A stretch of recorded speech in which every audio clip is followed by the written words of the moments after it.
Hello and welcome. This lesson today is going to be on Staar lesson slope and rate of change. So basically, these are the formulas that you're going to find on the day of the Staar test that has to do with slope. So if you notice the slope intercept form, the point slope form, and the slope of a line. Please know that rate of change is the same thing as slope. Okay, so in this question here, what is the rate of change of y with respect to x? Of the line that passes through the points 20, negative 38, and 10 and negative 2. Basically, it's asking about slope. So what you're going to do is you're going to label x1, y1, x2, y2. So then you're going to write the formula y2 minus y1, x2 minus x1.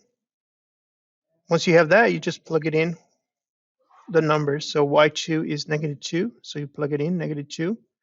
Then you write the minus, and then y1 is negative 38. And then underneath, you're going to write the x2, which in this case is 10, minus the x1, which is negative 20. Then what you can do is you can change negative negative into a positive, or you can write the whole thing in the calculator, and the calculator will solve for you. So negative 2 minus 38 gives you 36. And underneath, you have 10 minus 20, and you get 30. So then over here, I would write 36 over 30, and then I would reduce. So let's do 36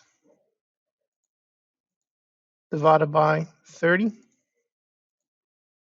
and we get 1.2. And if you click right there, it would change to a fraction, which is 6 over 5. So basically, the first one will be letter B. There you go. On the next one is asking for the slope, but it's giving you an equation form, which is this right here. And the cool thing is that the y is already alone. So basically, when the y is alone, the number in front of the x is your slope. So we know their slope is 13. Problem number 3, it comes in graph format. So basically what we're going to use is we're going to use rise over run. If you remember rise over run, the rise is how much you go up and down, and run is left to right. So for this, you need two good points. So you're going to pick this one, and right here is another good point. So basically, you're going to go up 3 squares, and then you're going to run 5 squares. But you need to be careful. You need to look at the scale, because the scale here is each square is worth 50 units. So that means this would be 150. And each one over here is worth 2 units. So this would be 10 units. So that means my rise would be 150. And then we're going to divide by 10. And when we do divide that, we get 15.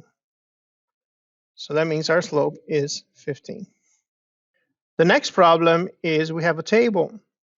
So on a table, what you need to do to find the slope is to just pick 2 pairs of numbers. So let's say I pick this one, and let's say I pick this one.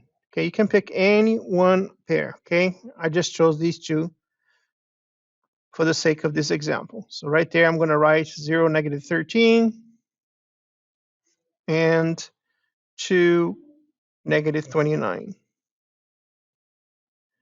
Then I'm going to label, very important to label so that you can use your formula properly. This would be x2, y2, and then my slope is, okay, y2 is negative 29 minus the y1, which is 13, and then I'm going to do 2 minus 0. Please remember, I'm using this formula, which is m equals y2 minus y1, x2 minus x1. All right, so let's plug it into the calculator. So we get negative 29 minus 13, and we get negative 16. And underneath we have 2 minus 0, which is 2. So that means negative 16 divided by 2 is negative 8. So that means my answer is letter C. The next problem, I am given a graph with already 2 points labeled. It does not mean I have to use these 2 points. Remember, I can use rise over run. So in this way, I would pick this point and this point as my 2 good points. And I see that I go down 1, so it'd be negative 1. And then I run 5 little squares, which is 5 units. So that's going to be my slope. Now, if I wanted to use by points, I could label this here x1, y1, x2, y2. And then remember the formula, y2 minus y1, x2 minus x1. Then you plug it in. So here's my m. So this would be y2 would be 2 minus the y1 is 3.6. Then on the bottom would be 5 minus 3. So when I subtract this, this would be negative 1.6. And 5 minus 3 is 8. So that, let's check this out. Negative 1.6 divided by 8. I get negative 0.2. And if I change that to a fraction, it becomes negative 1/5. Now, the problem is expecting me to fill out the bubble grid. And if you notice, I cannot write as a fraction here. So in this case, I would write as a decimal. And the decimal here would be negative 0.2. So negative 0.2. And there we go. So now you'll be able to do the next practice problems, which is problem 6 to 13. Let me just remind you that if a line is going up, it's positive. If a line is going down, is negative. And if the line is horizontal, is 0. If the line is vertical, then is undefined. So now using these ideas here, go ahead and stop the video and try the next few problems, problems 6 to 13, and then we'll restart the video to check your answers.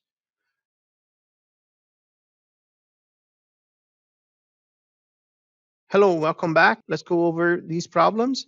For problem number 6, the answer is the slope is the number from the x, so the answer is letter D. For this next one here, the answer is 7.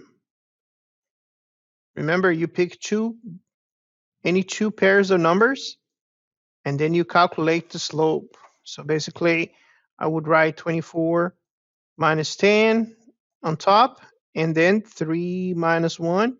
So this would be 14 divided by 2, which would be equal 7. So the answer is letter C. For the next one, same thing. You would choose 2 pairs of points, and you calculate the slope, and the answer will be negative 3. For number 9, just by using those things that I told you, you know that a vertical line is undefined. For the next problem, the answer will be negative 2. Number 11 will be negative 9 over 2. And number 12 is letter C. Please be careful here, because what I would use 1 right here. So I would go up 2 squares and over this. So that means I go up 400 over 1. So 400 over 1, that's my slope, 400. Please remember that if you chose up 200 over this little square, no, this here is not 1, is 0.5. So if you do that, then it will be 200 over 0.5, which equals 400. All right, number 13, the final answer is positive 7. Very well. So now these are the practice problems that were in your examples. And if you have any questions, make sure to reach out to your teacher, and I'll be glad to answer your questions. Thank you very much for your time and have a great day. Bye bye.